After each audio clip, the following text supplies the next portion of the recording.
రాత్రి చపాతీ ఉండిపోయింది. వండింది ఉంది కదా, మళ్ళీ ఫ్రిడ్జ్లో ఎందుకు? ఇవన్నీ వేస్ట్ చేయడం ఎందుకు?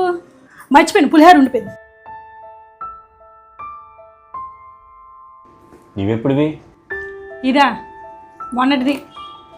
మరి అది అది మీకు ఎందుకండి, మీరు తినండి, మీకు పెట్టాను కదా. నీకు చాలాసార్లు చెప్పాను ఇలా ఫ్రిడ్జ్లో పెట్టుకుని వేడి చేసుకుని తినొద్దని.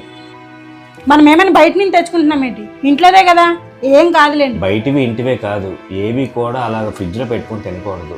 మీ ఖర్చులు తగ్గించాలని కదా ఏవి పాడు చేయకుండా జాగ్రత్తగా పెట్టుకొని తింటున్నాను. మరి అంత ఎక్కువ వడ్డించుకోవడం ఎందుకు, ఫ్రిడ్జ్లో పెట్టడం ఎందుకు? ఇది మరీ బాగుంది. ఎక్కువ వండితే ఎక్కువ వండిసాను అంటారు, తక్కువ వండితే ఎందుకు ఈరోజు తక్కువ వండావు అంటారు. అందుకే మిగిలిపోయినవన్నీ ఫ్రిడ్జ్లో పెడుతున్నాను. అయినా నేనే తింటున్నాను కానీ మీకేం పట్టలేదు కదా, మీరు తినండి. మీరు చెప్తే విన్నావు కనుక. చల్లగా ఉంది, వేడి చేసుకుని వద్దాం. అబ్బా ఇప్పుడే తల్లపు రావాలా ఏండి? అక్కడ తల్లపు మంది ఉంటుంది, ఇవ్వండి. తల్లపు మందే? జండు బొమ్మ ఇవ్వండి. తీస్తున్న కొద్ది వస్తూనే ఉన్నాయి. అబ్బా నెలకి ఎన్ని కొంటున్నావే?